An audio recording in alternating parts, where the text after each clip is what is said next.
الحمد للہ رب العالمین والصلاة والسلام علی سید المرسلین اما بعد فاعوذ باللہ من الشیطان الرجیم بسم اللہ الرحمن الرحیم۔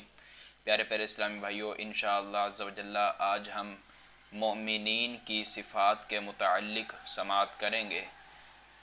اللہ تبارک و تعالی نے قرآن مجید میں جا بجا مؤمنین کی صفات بیان فرمائی اور مؤمنین کی تعریف فرمائی، اور قرآن مجید کی ایک پوری سورۃ المؤمنون کے انشاءاللہ عز و جل آج ہم اس کے متعلق کچھ سنیں گے۔ اسلام کے ہر حکم کو ماننے والے کو مؤمن کہتے ہیں۔ قرآن مجید کی یہ سورۃ مبارکہ جب نازل ہوئی، اس کی ابتدائی 10 آیات میں اللہ تبارک و تعالی نے مؤمنین کی صفات بیان فرمائی ہیں۔ تو جب یہ آیات نازل ہوئیں تو رسول اللہ علیہ الصلاۃ والتسلیم نے ارشاد فرمایا، مجھ پر 10 آیات نازل ہوئی ہیں، جس نے ان میں مذکور باتوں کو اپنایا وہ جنت میں داخل ہوگا۔ پھر آپ صلی اللہ تعالی علیہ وآلہ وسلم نے قد افلح المؤمنون سے لے کر 10ویں آیت کے آخر تک پڑھا۔ ہم انشاءاللہ عز و جل سنتے ہیں کہ اللہ تبارک و تعالی نے مؤمنین کی کیا صفات بیان فرمائی۔ اللہ تبارک و تعالی ہمیں بھی اس پر عمل کرنے کی توفیق عطا فرمائے۔ ارشاد ہوتا ہے، بسم اللہ الرحمن الرحیم، قد افلح المؤمنون، فرمایا بے شک ایمان والے کامیاب ہو گئے۔ اس آیت مبارکہ سے یہ تو واضح طور پر معلوم ہو گیا کہ کامیاب وہی ہوں گے جو ایمان والے ہیں، جو ایمان لائے اور ان کا خاتمہ ایمان پر ہوا، صرف وہی کامیاب ہیں، اس کے علاوہ کوئی کامیاب نہیں۔ دوسری آیت مبارکہ میں اللہ تبارک و تعالی فرماتا ہے، الذین هم فی صلاتہم خاشعون، فرمایا جو اپنی نماز میں خشوع و خضوع کرنے والے ہیں۔ پیارے اسلام بھائیو، نماز میں خشوع و خضوع سے کیا مراد کہ جس طرح انسان کا ظاہری جسم بالکل پر اطمینان ہونا چاہیے، اسی طرح اس کا دل جو ہے وہ بھی اطمینان کی حالت میں ہو۔ اس سے ظاہری اطمینان کو خشوع کہتے ہیں اور باطنی اطمینان کو خضوع کہتے ہیں۔ جیسے ظاہری اطمینان اور باطنی اطمینان کا حکم ارشاد فرمایا گیا، وہیں پر اس کی خلاف ورزی کرنے پر وعیدات بھی وارد ہیں۔ جیسا کہ آقا علیہ الصلاۃ والتسلیم کا ارشاد ہے، آپ نے فرمایا ان لوگوں کا کیا حال ہے جو اپنی نماز میں نظریں آسمان کی طرف اٹھاتے ہیں۔ پھر آپ صلی اللہ تعالی علیہ وآلہ وسلم نے اس میں بہت سختی کی اور ارشاد فرمایا یہ لوگ اس سے باز آ جائیں ورنہ ان کی نظریں چھین لی جائیں گی۔ یہ بخاری شریف کی روایت ہے۔ اور اسی طرح ایک اور روایت میں ہے کہ رسول اللہ علیہ الصلاۃ والتسلیم نے سیدنا انس رضی اللہ تعالیٰ عنہ سے فرمایا، اے بیٹے نماز میں ادھر ادھر دیکھنے سے بچو، کیونکہ نماز میں ادھر ادھر توجہ ہلاکت ہے۔ پیارے اسلام بھائیو، ہمارے اسلاف کا تو یہ انداز تھا کہ صحابہ علیہم رضوان کے جسم میں تیر بھی پیوست ہو گئے مگر وہ نماز میں مصروف رہے، کیونکہ وہ نماز میں اس قدر مگن ہو کر نماز ادا کرتے تھے۔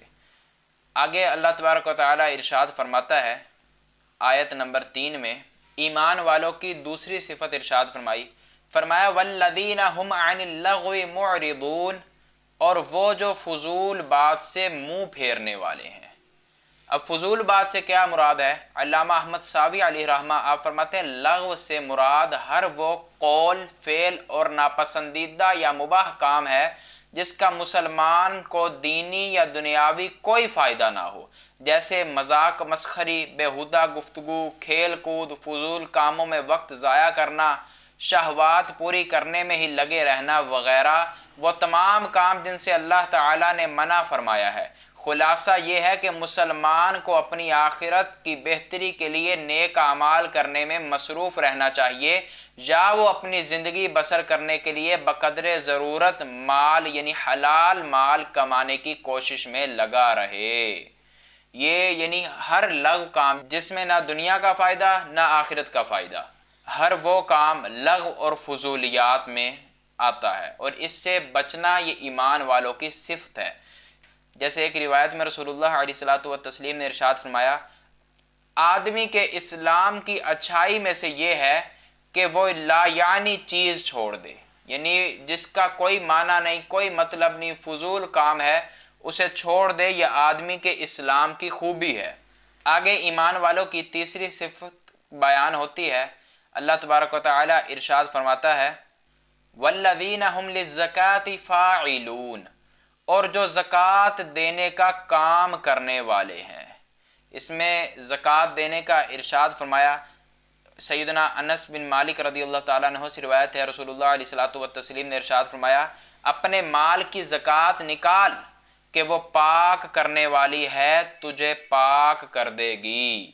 جہاں زکوٰۃ دینا مومنین کی صفت میں سے ہے اور اس پر ثواب کا وعدہ ہے، وہیں پر زکوٰۃ نہ ادا کرنے کی صورت میں وعیدات بھی مروی ہیں۔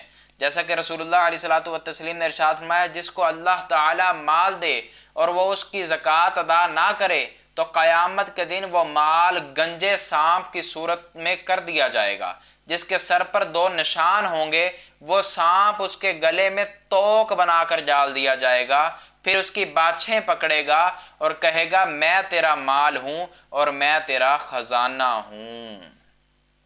آگے مومنین کی چوتھی صفت بیان کرتے ہوئے اللہ تبارک و تعالی ارشاد فرماتا ہے والذین هم لفروجہم حافظون، اور جو اپنی شرمگاہوں کی حفاظت کرنے والے ہیں، الا علی ازواجہم او ما ملکت ایمانہم فانہم غیر ملومین، مگر اپنی بیویوں یا شرعی باندیوں پر جو ان کے ہاتھ کی ملک ہیں، پس بے شک ان پر کوئی ملامت نہیں۔ فمن ابتغى وراء ذلك فاولئک هم العادون، تو جو ان کے سوا کچھ اور چاہے تو وہی حد سے بڑھنے والے ہیں۔ پیارے اسلام بھائیوں، اپنی شرمگاہوں کی حفاظت کرنے کا ارشاد فرمایا اور یہ مومنین کی خوبیوں میں سے ہے۔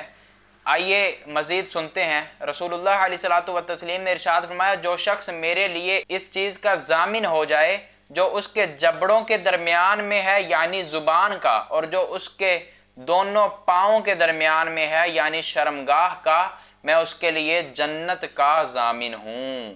حضرت سعید بن جبیر رضی اللہ تعالیٰ عنہ نے فرمایا اللہ تعالیٰ نے ایک امت کو عذاب کیا اپنی شرمگاہوں سے کھیل کرتے تھے، یعنی آیت سے ثابت ہوا کہ صرف اپنے باندیوں اور بیویوں، ان کے علاوہ ہر کسی بھی ذرائع سے اپنی شہوت کی تسکین حاصل کرنا، اپنی شہوت کو پورا کرنا، یہ حرام ہے اور یہ مومنین کی صفات میں سے نہیں ہے۔ آیت سے یہ بھی ثابت ہوا کہ متعہ حرام ہے، کیونکہ جس عورت سے متعہ کیا جاتا ہے وہ مرد کی بیوی نہیں، کیونکہ اگر ان دونوں میں سے کوئی مر جائے تو دوسرا اس کا وارث نہیں بنتا۔ اگر وہ عورت بیوی ہوتی تو مرد کے انتقال کے بعد اس کی وارث بھی بنتی، کیونکہ بیوی کی وراثت قرآن سے ثابت ہے، لہٰذا واضح ہو گیا کہ نکاح متعہ کروانے والی عورت مرد کی بیوی نہیں، تو ضروری ہے کہ وہ مرد کے لیے حلال نہ ہو۔ اسی طرح نبی کریم صلی اللہ تعالیٰ علیہ وآلہ وسلم کا ارشاد ہے، آپ نے فرمایا میرے لیے 6 چیزوں کے ضامن ہو جاؤ، میں تمہارے لیے جنت کا ضامن ہوں۔ نمبر 1 بات بولو تو سچ بولو، نمبر 2 وعدہ کرو تو پورا کرو، نمبر 3 تمہارے پاس امانت رکھی جائے تو ادا کرو، اور نمبر 4 اپنی شرمگاہوں کی حفاظت کرو، نمبر 5 اپنی نگاہوں کو پست کرو، اور نمبر 6 اپنے ہاتھوں کو روکو۔ پیارے اسلام بھائی، اس سے معلوم ہوا کہ شہوت کی تسکین صرف اپنی بیویوں سے، اس دور میں کیونکہ باندیوں کا دور ختم ہے تو اپنی بیویوں کے علاوہ مشت زنی کرنا، نکاح متعہ کرنا، یہ تمام کام حرام اور جہنم میں لے کر جانے والے ہیں اور مومنین کی صفات کے خلاف ہیں۔ آگے مزید سنتے ہیں، اللہ تبارک و تعالی مومنین کی صفات بیان کرتے ہوئے ارشاد فرماتا ہے والذین هم لاماناتهم وعہدهم راعون، اور وہ جو اپنی امانتوں اور اپنے وعدوں کی رعایت کرنے والے ہیں۔ پیارے اسلام بھائیو، اس میں وعدے کو پورا کرنے کا بھی ارشاد فرمایا گیا اور اپنی امانتوں کی رعایت کرنے یعنی امانتیں بھی ادا کرنے کا حکم ارشاد فرمایا۔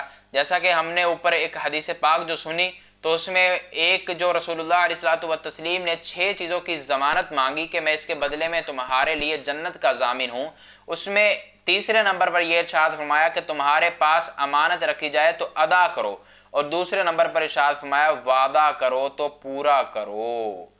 آگے مزید آیت نمبر 9 میں اللہ تبارک و تعالی مومنین کی صفات بیان کرتے ہوئے ارشاد فرماتا ہے وَالَّذِينَ هُمْ عَلَىٰ صَلَوَاتِهِمْ يُحَافِظُونَ، اور وہ جو اپنی نمازوں کی حفاظت کرتے ہیں۔ پیارے اسلام بھائیو دیکھیں، سب سے پہلے نمازوں کو خشوع و خضوع سے ادا کرنے کا حکم ارشاد فرمایا، اور پھر نمازوں کی حفاظت کا ارشاد فرمایا، یعنی اس سے ایک تو نماز کی فضیلت اور نماز کی اہمیت کا بیان ظاہر ہوتا ہے۔ آئیے نماز کی فضیلت کے بارے میں ایک حدیث پاک بھی سماعت کرتے ہیں۔ رسول اللہ علیہ الصلوۃ والتسلیم نے ارشاد فرمایا 5 نمازیں اللہ تعالیٰ نے بندوں پر فرض کی، جس نے اچھی طرح وضو کیا اور وقت میں سب نمازیں پڑھیں اور رکوع و خشوع کو پورا کیا تو اس کے لیے اللہ تعالیٰ نے اپنے ذمہ کرم پر عہد کر لیا ہے کہ اسے بخش دے، اور جس نے نہ کیا اس کے لیے عہد نہیں، چاہے بخش دے چاہے عذاب کرے۔ آگے اللہ تبارک و تعالیٰ ارشاد فرماتا ہے مومنین کی صفات بیان کرنے کے بعد ان کے لیے انعام کیا ہے، تو ارشاد باری تعالیٰ ہے، فرمایا اولئک ھم الوارثون، یہی لوگ وارث ہیں، الذین یرثون الفردوس ہم فیہا خالدون، یہ فردوس کی میراث پائیں گے، وہ اس میں ہمیشہ رہیں گے۔ ان آیات کا خلاصہ یہ ہے کہ جن ایمان والوں میں ماقبل آیات میں مذکور اوصاف پائے جاتے ہیں، یہی لوگ کافروں کے جنتی مقامات کے وارث ہوں گے، یہ فردوس کی میراث پائیں گے اور وہ جنت الفردوس میں ہمیشہ رہیں گے، نہ انہیں اس میں سے نکالا جائے گا اور نہ ہی وہاں انہیں موت آئے گی۔ ہر شخص کے 2 مقام ہیں، ایک جنت میں اور ایک جہنم میں۔ حضرت ابو ہریرہ رضی اللہ تعالیٰ عنہ سے روایت ہے، رسول اللہ علیہ الصلوۃ والتسلیم نے ارشاد فرمایا ہر شخص کے 2 مقام ہوتے ہیں، ایک جنت میں اور ایک جہنم میں۔ جب کوئی شخص مر کر جہنم میں داخل ہو جائے یعنی ہمیشہ کے لیے، تو اہل جنت اس کے جنتی مقام کے وارث ہوں گے۔ یہی اس آیت اولئک ھم الوارثون کا مقصد ہے۔ اور جنت الفردوس کے کیا کہنے کہ رسول اللہ علیہ الصلوۃ والتسلیم نے اس بات کی ترغیب عطا فرمائی کہ جب بھی جنت کا سوال کیا جائے تو جنت الفردوس کا سوال کیا جائے۔ دعا ہے کہ اے اللہ ہمیں فردوس کی میراث پانے والوں اور اس کی عظیم الشان نعمتوں سے لطف اندوز ہونے والوں سے بنا دے، اور جہنم کی طرف لے جانے والے تمام اسباب سے ہماری حفاظت فرما۔ آمین آمین بجاہ النبی الامین صلی اللہ تعالی علیہ وآلہ وسلم۔